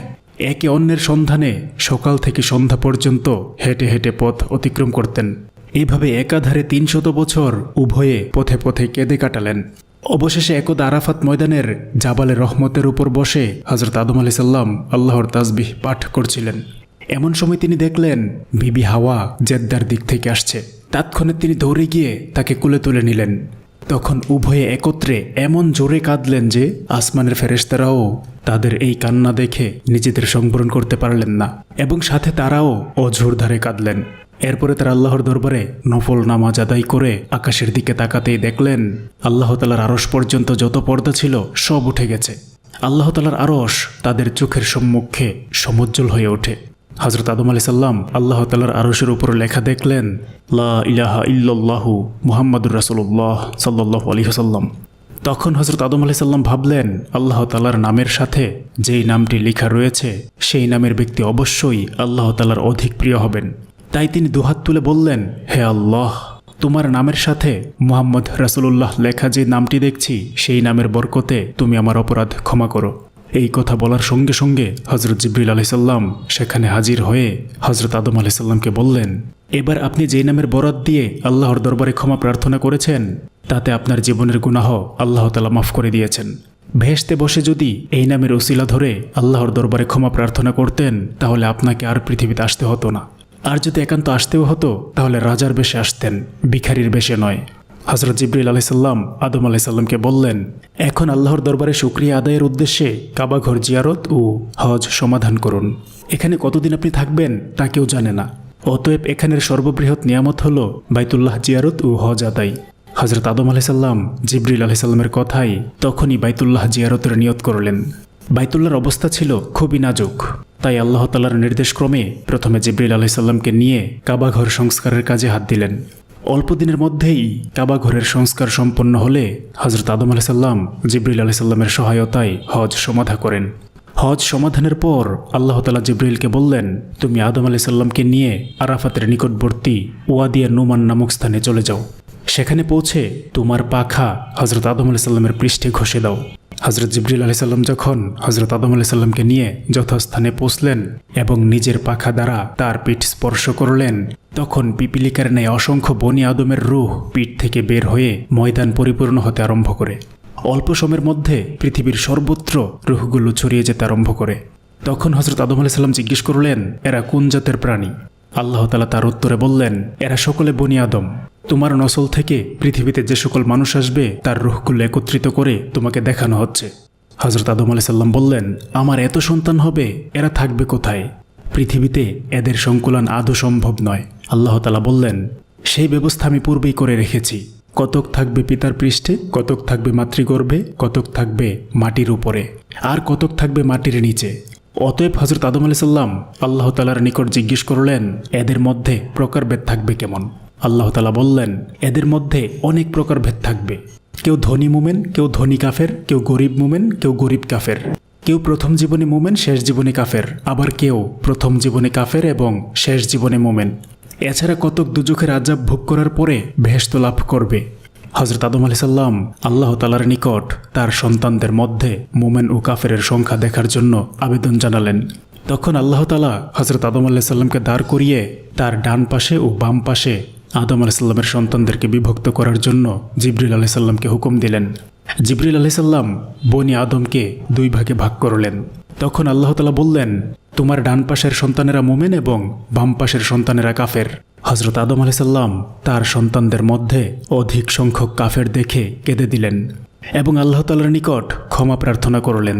আল্লাহ তাআলা বললেন, তোমার সন্তানদের মধ্য থেকে অধিক সংখ্যক যাতে ঈমানদার হতে পারে সেই জন্য আমি তোমার আওলাদদের মধ্য থেকে অধিক নবী পয়দা করব। অতঃপর আল্লাহ তাআলা সকল বনি আদমের নিকট জিজ্ঞেস করেছিলেন, হে বনি আদম, আমি কি তোমাদের প্রভু নই? সেই দিন সকলে সমস্বরে উত্তর দিয়েছিল, হা, আপনি আমাদের মহান প্রভু, আমরা আপনারই তাবেদারি করব, কাউকে শরিক করব না। বনি আদম আলাইহিসসালামের স্বীকৃতির ভাষা সেই দিন রেকর্ড করা হয় এবং নির্মিত আকারে একজন ফেরেশতার নিকট জমা রাখা হয়। কিয়ামতের দিন সেই ফেরেশতা বনি আদমের রেকর্ড শোনাবেন এবং নির্মিত অঙ্গীকারপত্র প্রকাশ করবেন। যারা আল্লাহ তাআলার সঙ্গে ওয়াদা ঠিক রাখবে তাদেরকে বেহেশত প্রদান করা হবে, আর যারা ওয়াদা খেলাপকারী হবে তাদেরকে দুজখে নিক্ষেপ করা হবে। হযরত আদম আলাইহিসসালাম আল্লাহ তাআলার তরফ থেকে ক্ষমা লাভের পর কিছুটা নিশ্চিন্ত হলেন বটে, কিন্তু জীবনযাপনের ক্ষেত্রে জটিলতার মধ্যে দিন যাপন করতে লাগলেন। তিনি ও বিবি হাওয়া এই দীর্ঘদিন গাছের ফলমূল ও পানি পান করে জীবন ধারণ করেছেন, যা ছিল অত্যন্ত কষ্টকর ও পীড়াদায়ক। এই অবস্থায় হযরত জিবরিল আলাইহিসসালাম বেহেশত থেকে একজোড়া বলদ এবং একজোড়া গাভী এনে দিলেন। সেই সঙ্গে কিছু গমের বীজও নিয়ে আসলেন। অতঃপর বলদ দ্বারা চাষাবাদ করে ফসল উৎপাদন করার পদ্ধতি তিনি শিখিয়ে দিলেন। গম মাটিতে ফেলার সাথে সাথে হযরত আদম আলাইহিসসালাম 7 ঘন্টার মধ্যে পাকা গম লাভ করতে সক্ষম হলেন। এর খোসা ছাড়ানো এবং গুঁড়া করে রুটি তৈরির পদ্ধতি হযরত হাওয়া আলাইহিসসালামকে শিখিয়ে দেওয়া হলো, কিন্তু রুটি ভাজার জন্য আগুনের অভাব দেখা দিল। জনৈক মুফাসসির লিখেন, আল্লাহ তাআলা হযরত আদম আলাইহিসসালামকে চোখমুখী পাথর ঘষে আগুন জ্বালানোর নির্দেশ দেন। সেভাবে আদম আলাইহিসসালাম আগুনের সন্ধান লাভ করেন। আগুনের ব্যবস্থা হবার পরে রুটি তৈরি, মাংস পাক করা ও অন্যান্য জরুরি প্রয়োজন সমাধা করা আদম আলাইহিসসালাম ও বিবি হাওয়ার পক্ষে সহজ হয়। এরপর হযরত জিবরিল আলাইহিসসালাম লোহার ব্যবহার, স্বর্ণের ব্যবহার, শিক্ষা দীক্ষার পদ্ধতি, ঘর তৈরির জ্ঞান ইত্যাদি এক এক করে হযরত আদম আলাইহিসসালাম ও বিবি হাওয়াকে শিখিয়ে দেন, যাতে করে শেষ জীবনে হযরত আদম আলাইহিসসালাম বিনা পরিশ্রমে বৈজ্ঞানিক পদ্ধতিতে অনেক কঠিন ও দুরূহ কাজ সহজে সমাধান করতে সক্ষম হন। সরলমতি আদম ও হাওয়া আলাইহিসসালাম বেহেশতে থাকাকালীন সময়ে যতটা সহজ সরল ছিলেন, পৃথিবীতে আগমনের পরে তার চেয়ে বহুগুণ সতর্ক ও সাবধান হন। শয়তানের পক্ষে পৃথিবীতে এসে হযরত আদম আলাইহিসসালামকে দ্বিতীয়বার আর কোনো বিপদে ফেলা সম্ভব হয়নি, বরং আদম আলাইহিসসালামকে ধোঁকা দিতে গিয়ে শয়তানকে অনেক ক্ষেত্রে বিপদের সম্মুখীন হতে হয়েছে। তবে শয়তান আদম আলাইহিসসালামের সন্তানদের মধ্যে নিজ প্রভাব ও প্রসারতা বিস্তার করতে সক্ষম হয়েছে। হযরত আদম ও হাওয়া আলাইহিসসালামকে আল্লাহ তাআলা স্থায়ীভাবে সিংহলে বসবাসের আদেশ দেন। তারা আল্লাহ তাআলার হুকুম অনুসারে সেখানে বসবাস করতে আরম্ভ করেন। সেখানে তাদের সন্তান সন্ততি জন্ম নেয়। আল্লাহ তাআলার বিধান হিসেবে হযরত হাওয়া আলাইহিসসালাম একত্রে 2টি সন্তান প্রসব করতেন, একটি ছেলে অপরটি মেয়ে। এই পদ্ধতির রহস্য ছিল এক জোড়ের ছেলে অপর জোড়ের মেয়ের সাথে এবং অপর জোড়ের মেয়ে প্রথম জোড়ের ছেলের সাথে বিবাহ সম্পাদন করা হতো। হযরত আদম আলাইহিসসালামের প্রথমে যে জোড়া সন্তান জন্ম হয় তার ছেলের নাম কাবিল ও মেয়ের নাম রাখা হয় একলিমা। একলিমা ছিল খুবই সুন্দরী ও রূপসী। দ্বিতীয়বার হযরত আদম আলাইহিসসালামের যেই সন্তান জন্ম নেয় তার ছেলের নাম রাখা হয় হাবিল এবং মেয়ের নাম রাখা হয় লিওয়াজা। দ্বিতীয়বারের কন্যাটি তেমন সুন্দরী ছিল না। এভাবে প্রতি বছর বিবি হাওয়া এক জোড়া করে সন্তান জন্ম দিতে আরম্ভ করেন। ইতিহাস সূত্রে যতদূর জানা যায় তাতে বিবি হাওয়া সর্বমোট 180 জোড়া সন্তানের জন্ম দিয়েছেন বলে কথিত আছে। প্রথম ও দ্বিতীয় জোড়ের সন্তানেরা যখন বড় হয় তখন আল্লাহ তাআলা তার বিধান অনুসারে তাদের বিবাহ সম্পাদন করার জন্য তাকিদ দেন। তখন হযরত আদম আলাইহিসসালাম প্রথম 2 জোড়ের সন্তানদেরকে ডেকে আল্লাহ তাআলার বিধান অনুসারে বিবাহের প্রস্তাব করেন। এই ক্ষেত্রে সর্বশ্রেষ্ঠ সন্তান কাবিল আপত্তি করে বলল, আমার বোন একলিমাকে আমি বিবাহ করব। তখন হযরত আদম আলাইহিসসালাম বললেন, এটি আল্লাহ তাআলার বিধান নয়। কাবিল বলল, এটি আল্লাহ তাআলার বিধান নয়, তার প্রমাণ কি? তখন হযরত আদম আলাইহিসসালাম বললেন, তুমি এবং হাবিল দুইজনে 2টি কুরবানি করে মিনার পাহাড়ের উপর রেখে আসো। যার কুরবানি আল্লাহ কবুল করবেন সে একলিমাকে বিবাহ করবে।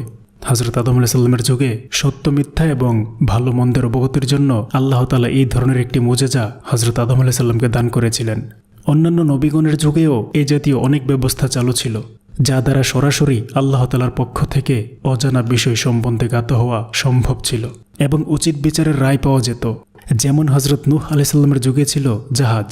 জাহাজের উপরে হাত রাখলে যদি জাহাজ স্থির থাকত তবে বোঝা যেত বাদী সত্যবাদী, আর যদি নড়ে উঠত তবে বোঝা যেত বাদী মিথ্যাবাদী। হযরত দাউদ আলাইহিসসালামের যুগে ছিল লোহার শিকলের ব্যবস্থা। এটা আসমানে ঝুলন্ত থাকত। বিবাদমান ব্যক্তিদের মধ্যে যে শিকল ধরত সে যদি সত্যবাদী হতো তাহলে শিকল তার হাত জড়িয়ে ধরত, আর যদি মিথ্যাবাদী হতো তবে শিকল তাকে ধরত না। হযরত সুলাইমান আলাইহিসসালামের যুগে ছিল গর্তের বিচার। বিবাদমান ব্যক্তিদের মধ্যে যার পা গর্তে আটকে যেত সে ছিল অন্যায়কারী, আর যার পা গর্তে আটকাত না সে ছিল সত্যবাদী। হযরত জাকারিয়া আলাইহিসসালামের যুগে ছিল কলমের বিচার। এভাবে অধিকাংশ নবীর যুগে সত্য মিথ্যা যাচাইয়ের এক একটি খোদাই ব্যবস্থা থাকত। কিন্তু শেষ নবী হযরত মুহাম্মদ সাল্লাল্লাহু আলাইহি সাল্লামের যুগে আল্লাহ তাআলা এসব ব্যবস্থা বাতিল করে 2 জন সাক্ষীর জবানবন্দির উপর সত্য মিথ্যার প্রমাণ নির্ভর করে দিলেন। এটা ছিল শেষ নবীর উম্মতকে সম্মানিত করে দেখাবার একটি পদ্ধতি মাত্র। হযরত আদম আলাইহিস সালামের নির্দেশ অনুসারে তার 2 পুত্র হাবিল ও কাবিল 2টি মেষ জবাই করে মিনার এক পাহাড়ের উপরে রেখে আসলো। কিছুক্ষণের মধ্যে এক খণ্ড অগ্নি এসে হাবিলের জবাইকৃত মেষটি উধাও করে নিল। এই দৃশ্য অবলোকন করে হযরত আদম আলাইহিস সালাম বললেন, হাবিলের কুরবানি কবুল হয়েছে, অতএব সেই একলিমাকে বিবাহ করবে। আল্লাহ তাআলার এই ইঙ্গিত অনুসারে হযরত আদম আলাইহিস সালাম হাবিলের সঙ্গে একলিমাকে এবং কাবিলের সঙ্গে লিওজাকে বিবাহ দিয়ে দিলেন। কাবিল ইমানদারির ক্ষেত্রে খুব অগ্রগামী ছিল না। সে পিতার সিদ্ধান্ত মনে প্রাণে মেনে নিতে পারল না। সে হাবিলকে হুমকি দিয়ে বলল, তুমি একলিমাকে পরিত্যাগ করো, না হয় আমি তোমাকে হত্যা করব। হাবিল সেই কথাই বলল, আমি আল্লাহ ও রাসূলের সিদ্ধান্তের উপর বহাল থাকব, তাতে তুমি আমাকে ভয় প্রদর্শন করে পথভ্রষ্ট করতে পারবে না। কাবিল এই কথাই ভীষণ ক্রোধান্বিত হল এবং হাবিলকে হত্যা করার প্রতিজ্ঞা করল। একদা হযরত আদম আলাইহিস সালাম ও হাওয়া আলাইহিস সালাম কাবা ঘর জিয়ারতের জন্য মক্কা শরীফ চলে গেলেন। এদিকে কাবিল এই সময়টাকে তার দুরভিসন্ধি চরিতার্থের উপযোগী সময় হিসেবে বেছে নিল এবং হাবিলের পিছনে পিছনে ঘুরে বেড়াতে লাগলো। কাবিলের চিন্তা কার্যকর করার ক্ষেত্রে একটা প্রতিবন্ধকতা দেখা দিল। সেটা হলো কি উপায়ে তাকে হত্যা করবে তা সে স্থির করতে পারল না। এই সময় শয়তান দীর্ঘদিন পরে হযরত আদম আলাইহিস সালামের সন্তানদের ক্ষেত্রে একটু কাজ করার সুযোগ পেয়ে অত্যন্ত আনন্দিত হলো। সে কাবিলের সম্মুখে একজন পথচারী হিসেবে উপস্থিত হলো। কাবিল দেখল পথচারীর সম্মুখ দিয়ে একটি সাপ অতিক্রম করছিল। এমন সময় পথচারী এক খণ্ড ভারী পাথর এনে সাপের মাথায় আঘাত করল। তাতে সাপের মাথা চূর্ণ বিচূর্ণ হয়ে গেল এবং অল্প সময়ের মধ্যে সাপটি মারা গেল। এই কাজ সমাধা করে পথচারী চলে গেল। কাবিল এই দৃশ্য দেখে হত্যার উপযুক্ত কৌশল গ্রহণ করল। অতঃপর সে হাবিলের খোঁজ খবরে বের হলো। বাড়ির বাইরে গিয়ে সে দেখতে পেল হাবিল ছাগলের বসবাসকারী একটি নির্জন গৃহের এক কোণে ঘুমিয়ে আছে। তখন কাবিল দূর থেকে একটি ভারী পাথর বহন করে নিয়ে আসলো এবং ধীরে ধীরে হাবিলের কাছে গিয়ে সজোরে পাথর দ্বারা তার মাথায় আঘাত করল। অমনি হাবিল ছটফট করে উঠল। তখন কাবিল পাথরটি উঠিয়ে পুনরায় তার মাথায় আঘাত করল। এবার সে নিস্তব্ধ হয়ে গেল। হাবিল মৃত্যুবরণ করল। প্রাথমিক কাজ সমাধা করে সে দ্বিতীয় আরেকটি সমস্যার সম্মুখীন হল।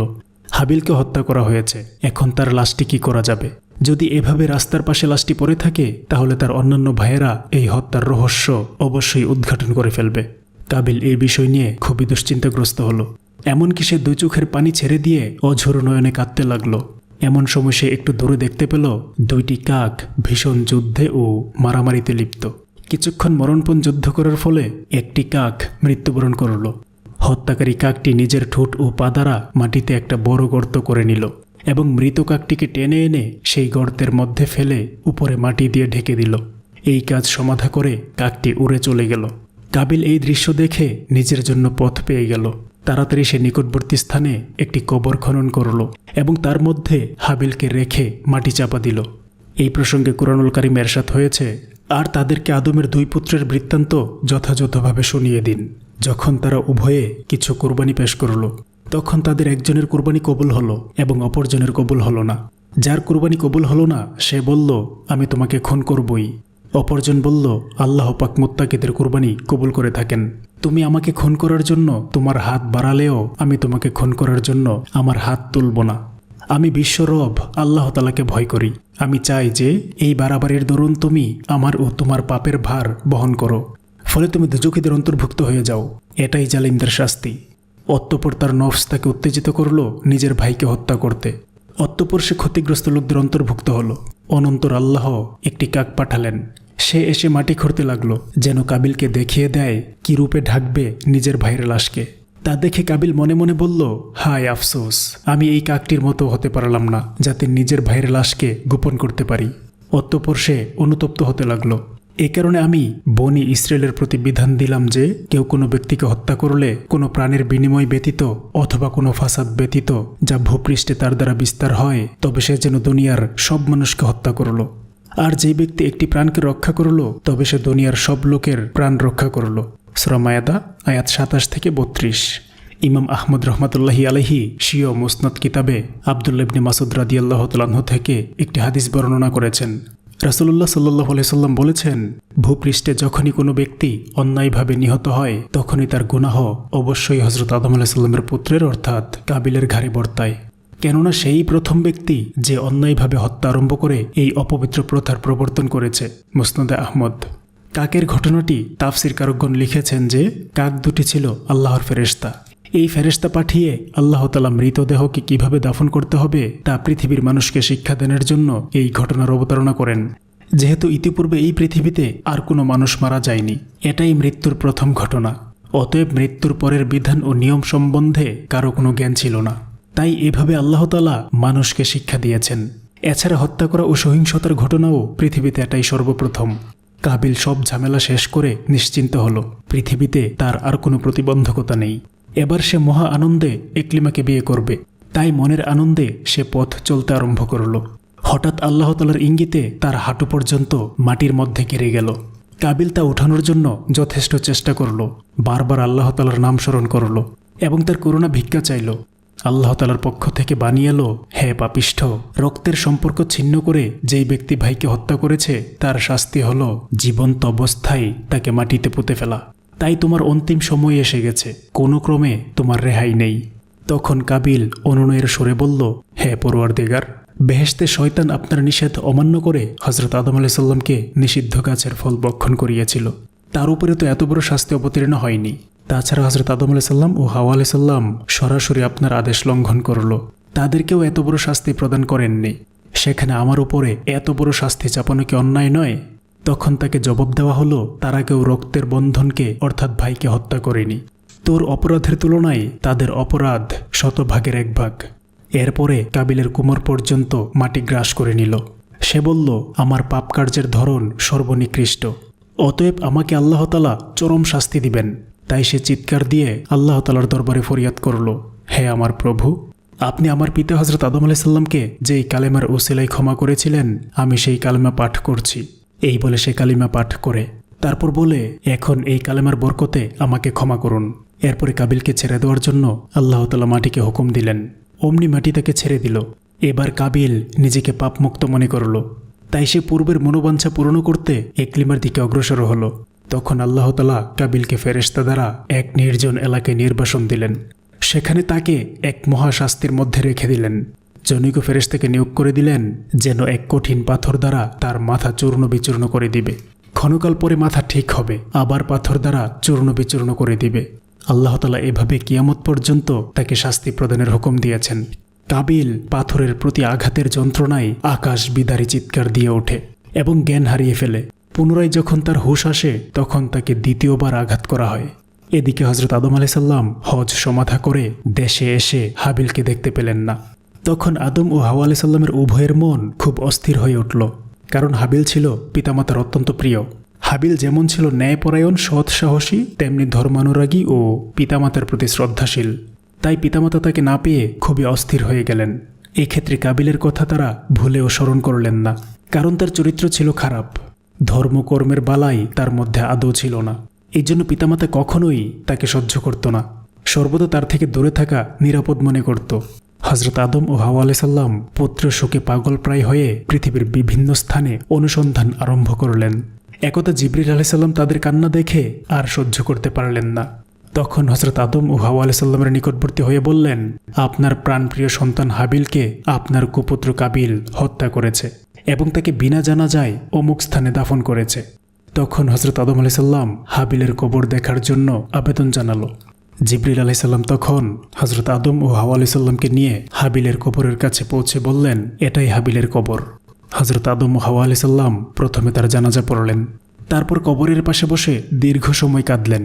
সর্বশেষে পুত্র বিচ্ছেদের যন্ত্রণা সহ্য করতে না পেরে কবর খুঁড়ে হাবিলকে বের করলেন এবং একটি বক্সে ভরে নিজ বাসস্থানে নিয়ে আসলেন। বক্সটি নিজের ঘরে রেখে দিলেন। দৈনিক ৮-১০ বার বক্স খুলে হাবিলের চেহারা দেখতেন। একদা হযরত জিবরিল আলাইহিস সালাম এসে হযরত আদম আলাইহিস সালামকে বললেন, মৃত লাশ এভাবে রাখা আল্লাহ তাআলার বিধান নয়, অতএব আল্লাহ তাআলার সন্তুষ্টির জন্য এই লাশকে কবরে দাফন করুন। হযরত আদম এবং হাওয়া আলাইহিস সালাম অন্যান্য সন্তানদেরকে নিয়ে আরেকবার জানাজা পড়ে নিজ ঘরের মধ্যে একপাশে হাবিলের লাশ দাফন করলেন। হযরত আদম আলাইহিস সালামের তৃতীয়বারের পুত্র সন্তানের নাম ছিল হযরত শীস আলাইহিস সালাম। তিনি ছিলেন আদম সন্তানদের মধ্যে সবচেয়ে নেককার ব্যক্তি। তিনি নবুয়তি লাভ করেছিলেন। হাবিলের পরে হযরত শীস আলাইহিস সালাম ছিলেন পিতামাতার নিকট অধিক প্রিয়। তিনি আদম আলাইহিস সালামের বৃদ্ধ বয়সে সর্বদা তার নিকটে খেদমতে মশগুল থাকতেন। একদা বৃদ্ধ বয়সে হযরত আদম আলাইহিস সালাম সকল সন্তানকে তার জন্য ফলমূল নিয়ে আসতে হুকুম দিলেন। সন্তানেরা পিতার হুকুমের পরিপ্রেক্ষিতে যে যা পারল তা নিয়ে আসলো, কিন্তু হযরত শীস আলাইহিস সালাম কিছুই আনলেন না। তখন হযরত আদম আলাইহিস সালাম বললেন, শীস, তুমি তো কোনো ফল নিয়ে আসলে না। হযরত শীস আলাইহিস সালাম বললেন, আব্বাজান, আপনি বেহেশতের মধ্যে অত্যন্ত সুস্বাদু ফলের স্বাদ গ্রহণ করেছেন। এখন এই পৃথিবীর স্বাদবিহীন ফল আপনার সম্মুখে পেশ করতে আমার লজ্জা হচ্ছে, তাই আমি কিছুই আনিনি। এছাড়া আপনি আল্লাহ তাআলার একজন অদ্বিতীয় নবী। আপনি যদি বেহেশতি ফল খেতে আশা করেন এবং আল্লাহ তাআলার নিকট আরজ পেশ করেন, তবে নিশ্চয়ই আল্লাহ তাআলা আপনার জন্য বেহেশতি ফল প্রেরণ করবেন। হযরত আদম আলাইহিস সালাম শীস আলাইহিস সালামের কথা শুনে বললেন, প্রিয় বৎস, আমি আল্লাহ তাআলার নিকট গন্ধম খেয়ে যে অপরাধ করেছি তাতে দ্বিতীয়বার পণ্য খাবারের জন্য কোনো কিছুর আবেদন করতে আমার ভীষণ লজ্জা হয়। তার চেয়ে বরং তুমি নিষ্পাপ ছেলে, আল্লাহর দরবারে প্রার্থনা করো। তখন হযরত শীস আলাইহিস সালাম আল্লাহ তাআলার দরবারে কিছু ফলমূলের জন্য প্রার্থনা করলেন। আল্লাহ তাআলা হযরত শীস আলাইহিস সালামের আবেদনের পরিপ্রেক্ষিতে অনেকগুলো ঝুরি ফল বোঝাই করে একজন হুরকে দিয়ে হযরত শীস আলাইহিস সালামের নিকট পাঠিয়ে দিলেন। হুর হযরত শীস আলাইহিস সালামের নিকট এসে বললেন, আল্লাহ তাআলা আমাকে সহ সব ফলমূল আপনার জন্য প্রেরণ করেছেন। তখন হযরত শীস আলাইহিস সালাম সব কিছু নিয়ে পিতার সম্মুখে হাজির হলেন। হযরত আদম আলাইহিস সালাম বেহেশতি ফল খেলেন এবং পর্যাপ্ত পরিমাণ সকল সন্তানদের মধ্যে বিতরণ করলেন। সর্বশেষে হুরের সাথে হযরত শীস আলাইহিস সালামের বিবাহ দিয়ে দিলেন। অতঃপর হুরকে বললেন, মা, তুমি এখন বেহেশতে চলে যাও, যেহেতু পৃথিবীতে তোমার উপযোগী পরিবেশ নেই। তোমার সঙ্গে একদিন বেহেশতেই শীসের মিলন হবে, পৃথিবীতে নয়। তখন হুর সালাম দিয়ে বিদায় গ্রহণ করলেন। হজরত আদম আলাইসাল্লাম প্রায় 1200 বছর জীবিত ছিলেন। অবশ্য এই নিয়ে মতপার্থক্য রয়েছে। এর মধ্যে তার 350 সন্তান জন্মগ্রহণ করে। সন্তানদের অধিকাংশকে তিনি নিজের পার্থিব ও পরলৌকিক তালিম দান করেন। তার সন্তানদের মধ্যে কাবিল ছাড়া সকলেই ঈমানদার ছিলেন। হজরত আদম আলাইসাল্লাম জীবনের শেষ দিকে মোটামুটি আরাম আয়েশে কাটিয়েছিলেন।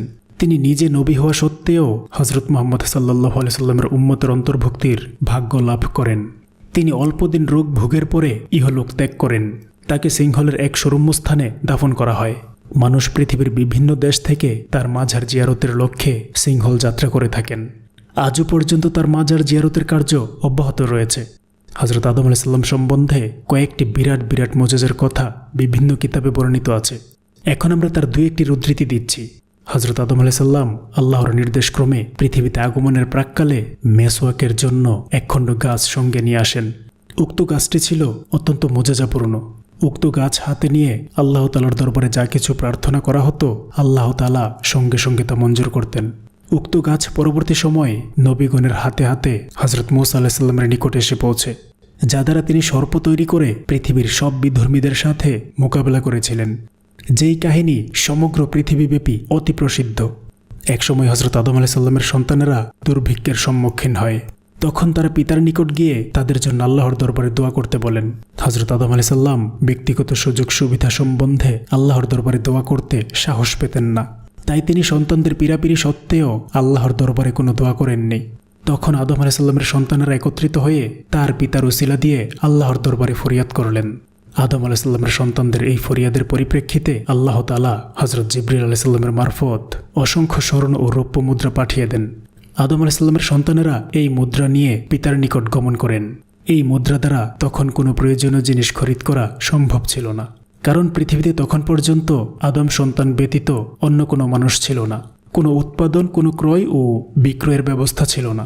এহেন অবস্থায় টাকা ও স্বর্ণমুদ্রা দ্বারা কি উপকার সাধিত হবে? এই কথা ভেবে হজরত আদম আলাইহিস সালাম তার সন্তানদেরকে বললেন, আমি তোমাদেরকে একটি নির্দিষ্ট স্থানের কথা বলে দিচ্ছি। তোমরা স্বর্ণমুদ্রা নিয়ে সেখানে যাবে এবং যার যা প্রয়োজন তার নাম বলে প্রয়োজনীয় মুদ্রা সেখানে রেখে আসবে। পরের দিন তোমাদের মুদ্রা বিনিময়ে প্রয়োজনীয় বস্তু তোমরা সেখানে পাবে। আদম সন্তানেরা পিতার নিকট থেকে সমস্যার এই অভিনব সমাধান পেয়ে অত্যন্ত আনন্দিত হল। তারা আর বিলম্ব না করে পিতার উপদেশ অনুসারে স্বর্ণমুদ্রা নিয়ে যথাস্থানে চলে গেল এবং শৃঙ্খলার সাথে লাইন ধরে মুদ্রা জমা করে আসলো। পরের দিন যথাসময়ে তারা গিয়ে নির্দিষ্ট স্থানে পৌঁছে দেখল, পিতার কথা অনুসারে তারা সকলে নিজ নিজ মালপত্র পেয়ে গেল। তখন আওলাদে আদম আলাইহিস সালাম আল্লাহ তাআলার দরবারে সেজদায় পড়ে শুকরিয়া আদায় করেন। কথিত আছে, হযরত আদম আলাইহিস সালাম যখন পৃথিবীতে অবতরণ করেন তখন যে স্থানে তিনি প্রথম পা রাখেন সেখানের মাটিগুলো টকবক করে ফুটে ওঠে এবং ঘুরতে থাকে। এই দৃশ্য দেখে শয়তান ভাবল এই মাটি দ্বারা বিরাট উদ্দেশ্য সাধন হয়ে যাবে। তখন সে সেখান থেকে এক মুষ্টি মাটি নিয়ে গভীর সমুদ্রের মাঝে এক পর্বতমালার উপর রেখে দেয়। বাকি ঘূর্ণয়মান মাটি একটি গর্তের আকার ধারণ করে ভূগর্ভে চলে যায়। ভূগর্ভে চলে যাওয়া এই মাটি হতে নাকি পৃথিবীর খনিজ দ্রব্যের সৃষ্টি হয়। এ যাবৎ শতাধিক রকমের খনিজ দ্রব্য মানুষের কল্যাণে ব্যবহৃত হচ্ছে। এগুলো সবই হযরত আদম আলাইহিস সালামের কদম মোবারকের বরকতের সৃষ্টি বলে বিশেষজ্ঞদের ধারণা।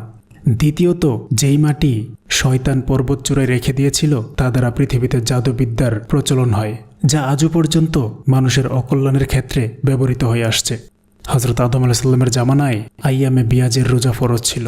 প্রতি চন্দ্রমাসের 13, 14, 15 তারিখকে আইয়ামে বিয়াজ বলা হয়। হযরত শীশ আলাইহিস সালাম নবুয়ত লাভ করার পরে আইয়ামে বিয়াজের রোজার ইফতারি আল্লাহ তাআলা হযরত আদম ও তার সন্তানদের জন্য ফেরেশতা মারফত বেহেশত থেকে প্রেরণ করতেন। এটা ছিল শেষ নবী হযরত মুহাম্মদ সাল্লাল্লাহু আলাইহি সাল্লামের বরকত।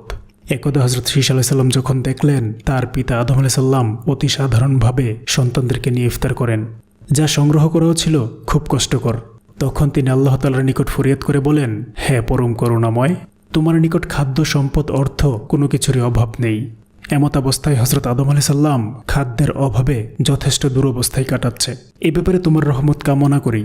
হযরত শীশ আলাইহিস সালামের দোয়ার পর হতে রোজার 3 দিন ইফতারির নামে বহু রকম খাদ্য বেহেশত হতে আসতে থাকে। সেই খাদ্য ছিল এত পর্যাপ্ত যা 10 দিন যাবৎ সকলে খাবার পরেও উদ্বৃত্ত থাকত। হযরত আদম আলাইহিস সালাম শেষ বয়সে আল্লাহ তাআলার আরও অনেক দান অনুদান লাভ করেছেন, যার সংখ্যা নির্ণয় করা কঠিন। সম্মানিত সুধী, আমাদের আদি পিতা এবং মাতা হযরত আদম ও হাওয়া আলাইহিস সালামের ব্যতিক্রম জীবনী সম্পর্কে এই ছিল আমাদের আজকের সংক্ষিপ্ত আলোচনা। আমি ইসলামের ইতিহাস আর ঐতিহ্যগুলো জানতে এবং আপনাদেরকে জানাতে চেষ্টা করি এবং আরও চেষ্টা করি সর্বদা সত্য ইতিহাসগুলো আপনাদের সামনে তুলে ধরতে। তারপরেও আমার মধ্যে ভুল ত্রুটি থাকতেই পারে। বড় ধরনের কোনো ভুল যদি আপনার দৃষ্টিগোচর হয়, অনুগ্রহ করে কমেন্টের মাধ্যমে শুধরে দিলে কৃতজ্ঞ থাকব। আর ছোটখাটো ভুলগুলোকে ক্ষমার সুন্দর দৃষ্টিতে দেখলে অনুপ্রাণিত হব। সর্বোপরি আলোচনাটা যদি ভালো লাগে একটি লাইক দিতে পারেন, প্রচারের স্বার্থে আলোচনাটা শেয়ার করতে পারেন এবং নিয়মিত এই ধরনের আলোচনা পেতে অনুগ্রহ করে চ্যানেলটি সাবস্ক্রাইব করতে পারেন। আসসালামু আলাইকুম ওয়া রাহমাতুল্লাহি ওয়া বারাকাতুহু।